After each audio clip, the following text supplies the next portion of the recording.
He's from Foreign Policy in Focus. That's at fpif.org, fpif.org, and they got a great stable of writers over there. A little bit left-leaning, but very anti-imperialist and very well-informed, very good journalism on all the issues of the American empire and its interventions all around the world. I highly recommend them to you. Again, fpif.org. Welcome back to the show, John. How are you doing? Great. Thanks for having me back. Very happy to have you here. Well, you know, I think I should probably just more or less give you two components to this. One is security, and the other is trade. On the security side, the whole notion was that the United States wouldn't need to really commit as many forces to Iraq, Afghanistan. Obviously, we're withdrawing from those countries, shutting down those operations. We were closing bases in Europe. It was time to focus on Asia and, of course, the rising power in Asia, China. And there was a tremendous amount of support for that coming from our Asian partners, Japan, South Korea, Philippines, all of them, all the governments there saying, hey, we're worried about China. Please come over here and reassure us. So that's the security side. On the trade side, we were gearing up for this 12-nation TPP, or Trans-Pacific Partnership, a kind of major trade deal that was going to really facilitate U.S. corporations, for the most part, moving into the region and adding an estimated something like, when he was actually in the region, when Obama was making this week-long trip to the four countries, he encountered some other difficulties. He encountered, for instance, in Japan, a reluctance to simply say, hey, we're going to open up our markets, come on in and sell us whatever food and pharmaceuticals you want. So there was some reluctance there. And even if the Japanese government had said, hey, we'll take whatever you want on this TPP, we'll sign on the dotted line, the president still... PIF.org, and we were at the part where Obama failed to get the TPP trade deal approved by the Japanese, right? Because he couldn't get the fast-track authority from the Congress, is that right? Well, the two are not really connected in the sense that he wasn't able to... He just failed in both senses, but not at the same time. Gotcha. Exactly. And so then he went on to Malaysia, and then what happened? First he had to go through South Korea, and that was a challenge in part because North Korea is, especially in the Philippines, where he was able to get a new kind of deal on basing for U.S. military, gives the U.S. military a little bit more flexibility in terms of rotating troops in and out. So at the moment, as you know, it says in the Philippine Constitution, you can't have actual U.S. bases in the Philippines any longer, not since the Philippines kicked out the United States back in 91, 92. But basically, aside from owning the bases themselves, the U.S. military to basically welcome the United States and for basing and for maneuvers. So this is a serious concern for the Chinese. Mm-hmm. Well, and now, okay, well, a few things there as far as the basing in the Philippines goes. I'm sorry, I'm so ignorant at this. I used to know the name of the base there that they're Subic reopening. The Subic Bay. Yeah, exactly. That's the one. And this is the same one again, right? You're saying, you know, it won't be officially an American base. We'll just be... actually taken China to court over the issue of islands in the South China Sea. It is pursuing a kind of legal option in front of the International Court of Justice around the international law of the seas. So this is the strategy from the Philippines. But to add a kind of additional military dimension to that might, you know, really tip the balance in terms of the relationship between Beijing and Manila. Mm-hmm. And, you know, we have to remember that there's an enormous Chinese population in the Philippines, ethnic Chinese population. The ties go way back. In fact, the oldest Chinatown in the world is located in Manila.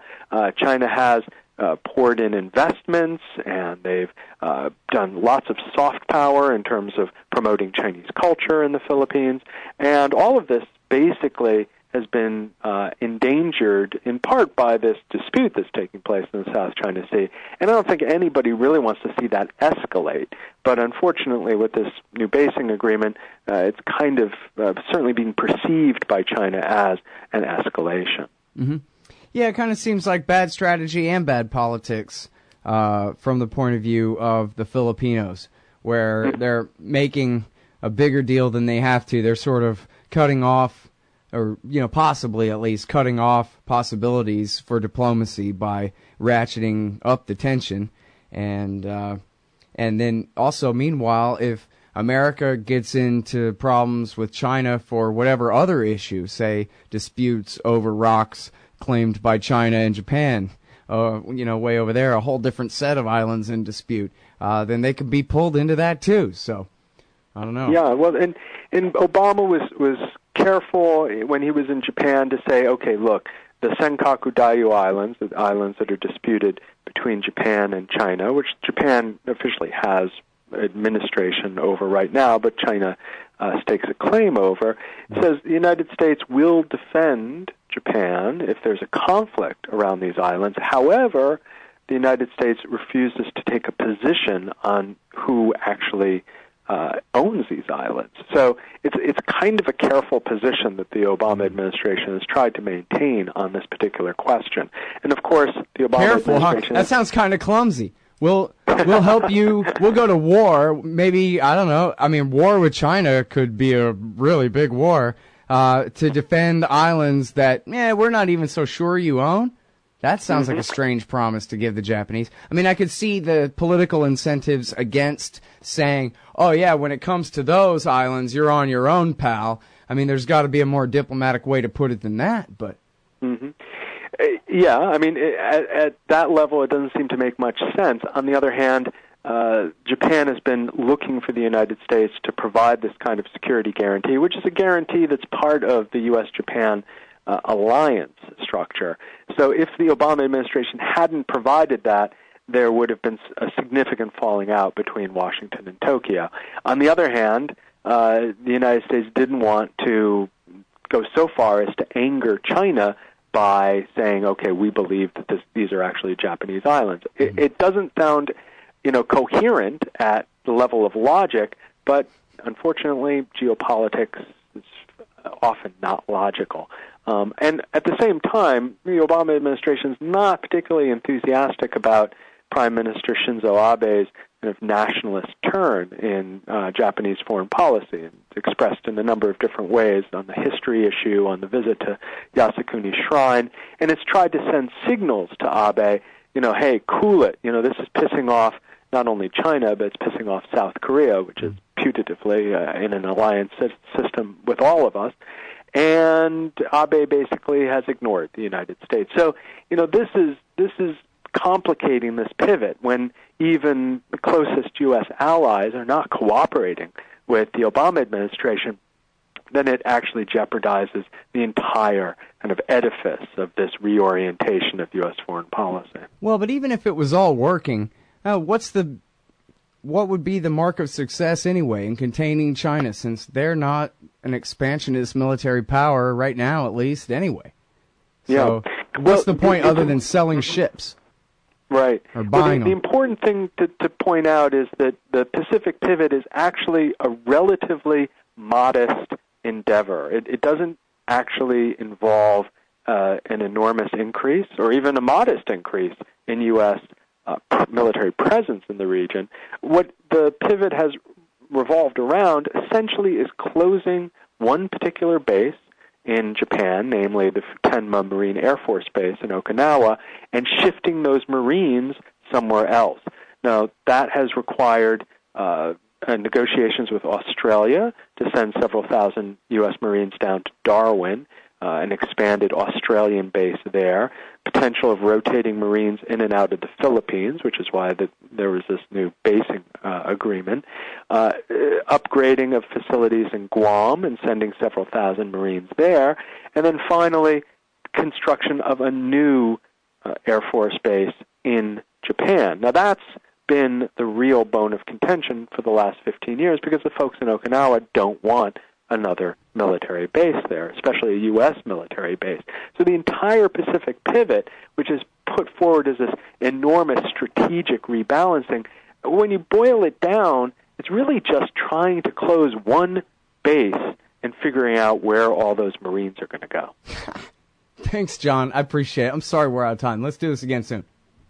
Absolutely. Thank you much. All right, everybody. That's the great John Feffer, Foreign Policy and Focus, FPIF.org. We'll be right back after this. Horrible Fox News. Don't believe anything they say. You hate government? One of them libertarian types? Or maybe you just can't stand the president, gun grabbers, or warmongers. Me too. That's why I invented LibertyStickers.com. Well, Rick owns it now, and I didn't make up all of them, but still, if you're driving around and want to tell everyone else how wrong their politics are, there's only one place to go. LibertyStickers.com has got your bumper covered. Left, right, libertarian, empire, police, state, founders quote, central banking. Yes, bumper stickers about central banking. Lots of them. And, well, everything that matters. LibertyStickers.com. Everyone else's stickers suck. Oh, John Kerry's Mideast peace talks have gone nowhere. Hey, Al Scott Horton here for the Council for the National Interest at councilforthenationalinterest.org. U.S. military and financial support for Israel's permanent occupations of the West Bank and Gaza Strip is immoral, and it threatens national security by helping generate terrorist attacks against our country. And face it, it's bad for Israel, too. Without our unlimited support, they would have much more incentive to reach a lasting peace with their neighbors. It's past time for us to make our government stop making matters worse. Help support CNI at councilforthenationalinterest.org. Hey, y'all, Scott Horton here for CashIntoCoins.com. So you want to buy some Bitcoins? CashIntoCoins.com makes it fast, easy, and safe to get Bitcoins. Just deposit the money into their account at any of the major banks they support, and then just email them a picture of the receipt and your Bitcoin address, and you get your Bitcoins. Almost always the same day it clears. In a tough, competitive new market, CashIntoCoins.com has the advantage. A great system and great customer service to keep you coming back. That's CashIntoCoins.com. Just click the link in the right margin at scotthorton.org. Phone records, financial and location data, Prism, Tempora, Xkeyscore, Boundless Informant. Hey, y'all, Scott Horton here for offnow.org. Now, here's the deal. Due to the Snowden revelations, we have a great opportunity for a short period of time to get some real rollback of the national surveillance state. Now, they're already trying to tire us by introducing fake reforms in the Congress. And the courts, they betrayed their sworn oaths to the Constitution and Bill of Rights again and again, and can in no way be trusted to stop the abuses for us. We've got to do it ourselves. How? We nullify it at the state level. It's still not easy, but the Off Now project of the 10th Amendment Center has gotten off to a great start. I mean it. There's real reason to be optimistic here. They've gotten their model legislation introduced all over the place, in state after state. I've lost count, more than a dozen. You're always wondering, yeah, but what can we do? Here's something important, something that can work if we do the work. Get started cutting off the NSA support in your state. Go to offnow.org.